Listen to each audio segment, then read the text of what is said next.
Good morning. Today is Wednesday, August 7, 2024. Of course, it's the midweek edition of our breakfast show inside Nigeria. My name is Winnie Prodigal, your host on the program.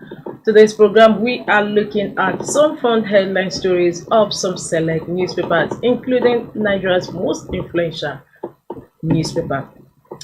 We go with leadership first, as we normally do on the program.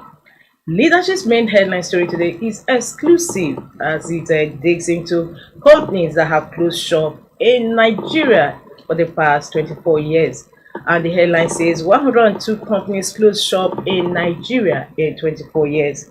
Stakeholders blame harsh operating environment policies. Federal government disburses single-digit interest loans to prevent industry collapse.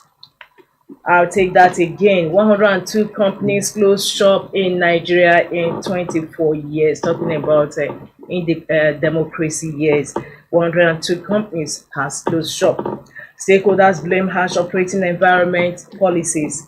Federal government disposes single-digit interest loans to prevent industry collapse. And other need that story, we have illustration going with it, and we have 16 world states in the map of Nigeria drawn. We have 56 companies that have closed shop in the whole of Northwest, 26 in North Central, 2 in South, 7 in Southeast, and 11 in Northeast state region of the countries, which brings the total to 102 companies that have closed shop in 24 years in the country. Health Assurance appoints Puri Iroche as non-executive directors. CBN approves merger of Unity Bank Providus Bank. US election, why Kamala Harris picked Tim Walz as running mate. Dangote Industries gets AA plus, A1 plus GCR ratings. This is a story that continues on page 7 of Leadership. And just towards the masthead, hunger protests were after only enemies of state military. Hunger protests were after only enemies of state. And on the business boss, Obasanjo forced Tinubu's approach to fuel subsidy removal. Obasanjo forced Tinubu's approach to fuel subsidy removal. Above the masthead, Bauchi governor debunks gold mining claims. APC may reinstate Ndume as Senate whip. However, let's go to the page 4 where we have the main headline story. Let's see some of the stories. Over the past 24 years, a stark decline in the manufacturing sector has been observed across Nigeria, leading to the unfortunate closure of 102 companies in 16 states. Leadership reports that the trend highlights manufacturers' myriad challenges, including inconsistent government policies, inadequate infrastructure, and security concerns. Experts say the closure of these 102 companies across Nigeria's 16 states represents a significant loss for the nation's economy, contributing to unemployment and social unrest. The challenges faced by these industries are multifaceted, requiring urgent government intervention and strategic planning to foster a more conducive business environment and restore the manufacturing sector. Nigeria has spent billions on intervention to save the industries through the National Industrial Revolution Plan (NIRP), launched in 2014, the Economic Recovery and Growth Plan (ERGP), introduced in 2017, and the Industrial Development Fund, a program set up to provide financing for industrial projects. These are some of the paragraphs under that leadership's main headline stories. 102 companies closed shop in Nigeria in 24 years. With that, we move to the page 3 of Leadership where we have our stand. Our stand today is on checking the oil thieves. Checking the oil thieves. Nigeria has not been able to meet its OPEC quota per day due to oil theft, and today's editorial is on how to check oil theft. And that takes us to the back page where we have Wednesday column with Olufunke Barua. Olufunke is writing on Office of the Citizen. Of course, the column you want to find out what the Office of the Citizen is all about as you log on to the website of Leadership, www.leadership.ng. From Leadership, we move to Vanguard newspaper. All the papers have different main headline story today. as their main cover. 6 Spaniards, real sponsors of rioters, arrested according to police. Main headline story on Vanguard. 6 Spaniards, real sponsors of rioters, arrested according to police. 76 other protesters arrested in Kano. Police trace sponsors. Some sponsors in diaspora on watch list. Immigration CG. We are only after those who don't mean well for country. Chief of Defence Staff. Protesters in Rivers block East-West Road. Others march to Wike's private residence. Camp returns to Kaduna as soldiers, security operatives enforce 24-hour curfew. Governor Yusuf relaxes curfew to 12 hours daily in Kano. Court extends restriction of protest to 2 venues in Lagos. Protest in Abuja loses momentum as government restrictions take toll on demonstrators. These are kickers underneath the main headline story on Vanguard today. 6 Spaniards, real sponsors of rioters, arrested according to police. Beneath that, federal government begins revival of moribund cotton textile industries, targets 1.4 million jobs. Of course, leadership main story today said 122 companies closed shop in Nigeria in 24 years. And one of the leading stories today on Vanguard says federal government begins revival of moribund cotton textile industries, targets 1.4 million jobs. In sports, incredible. 3 Nigerian women qualified for Olympic long jump final. Congratulations to Team Olympic Nigeria. That's a good one for the country. Above the masthead, we are ready to pay 70,000 naira minimum wage. Nasarawa Ondo governors. Health Insurance Group appoints Ibrahim Puri, Sonny Iroche as non-executive directors. Coronation Merchant Bank appoints Paul Abiagam, acting managing director / CEO. YCBN approves merger of Unity Providence Banks. The story is on page 20 of Vanguard. And the last story today, gracing the cover of Vanguard. UK riots, police wary of 30 gatherings, tagged big day of disorder. The story is on page 8 of Vanguard. For more, log on to www.vanguardngr.com. From Vanguard, we move briskly to the Punch. Of course, Punch is punching with Russian flag. Federal government proves 4 northern political bigwigs. Russian flag. Federal government proves 4 northern political bigwigs. Influential political figures from Kaduna, Katsina, Bauchi suspected of sponsoring protests. Federal government deploys operatives in Niger-Chad borders. Protest arrowheads disown Russian flag wavers. Beneath that, Naira crude say yet to happen. Operators.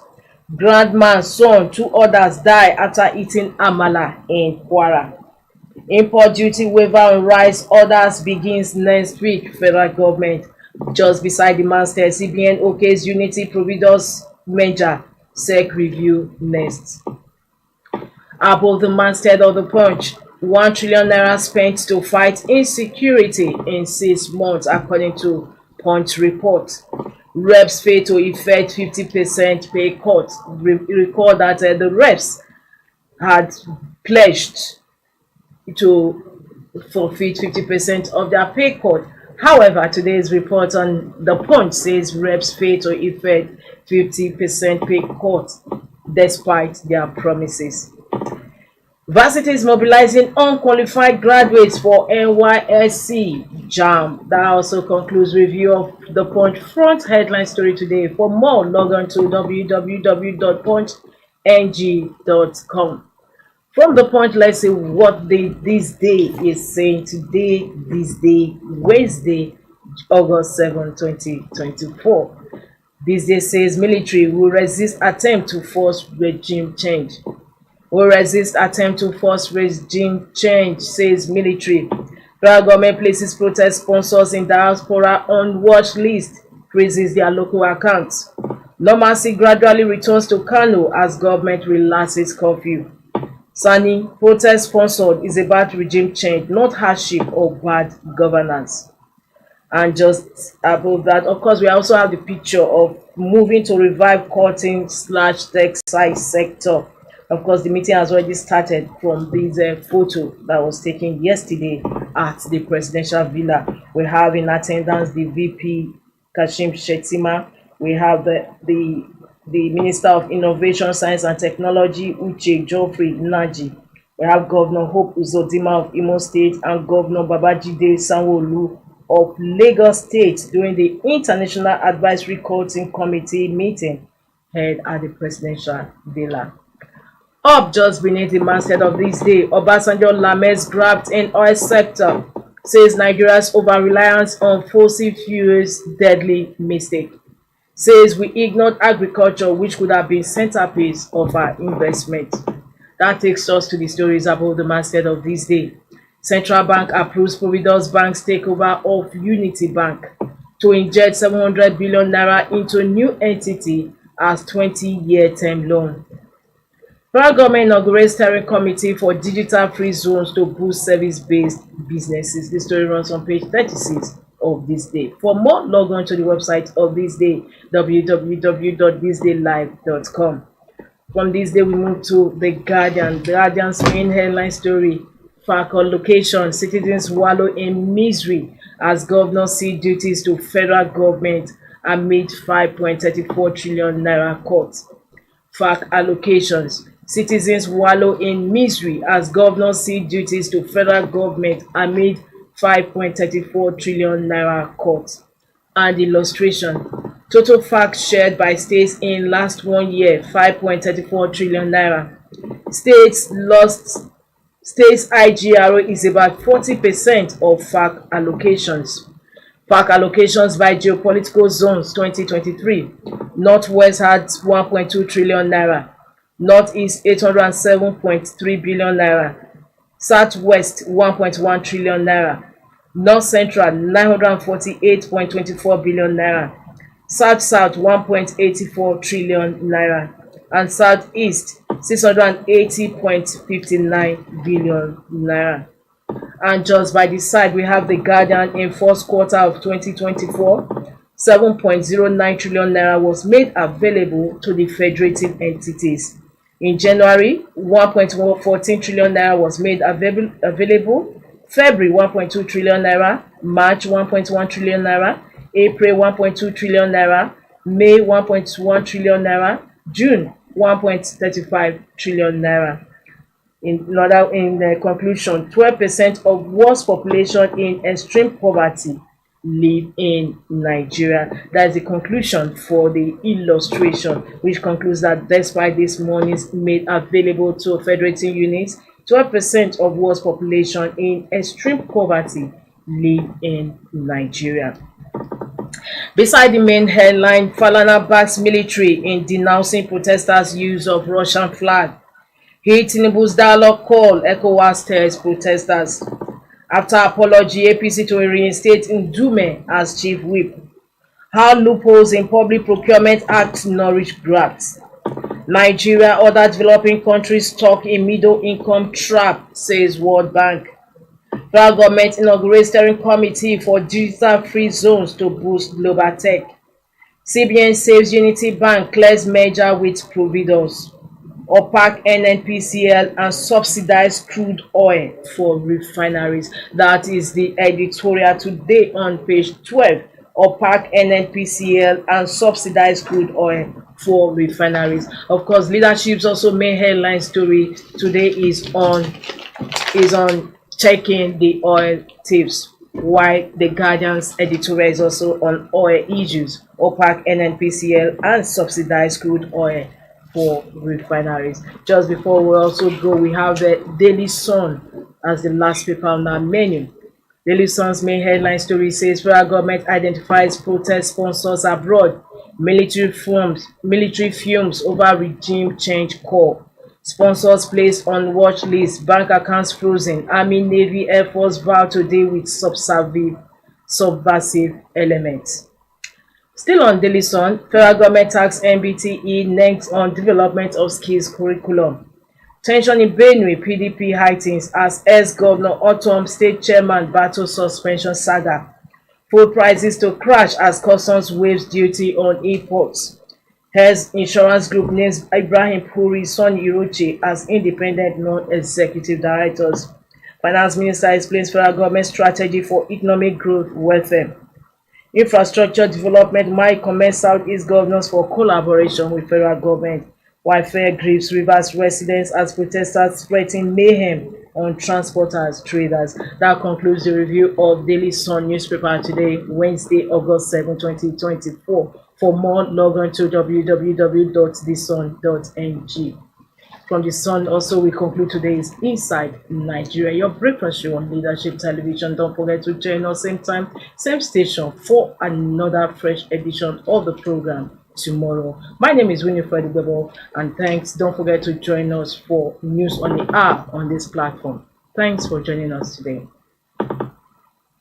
Thank you for watching. For sponsorship and advert placements, please contact 080-3688-6158. Last Word Leadership Podcast Studio. You have the last word.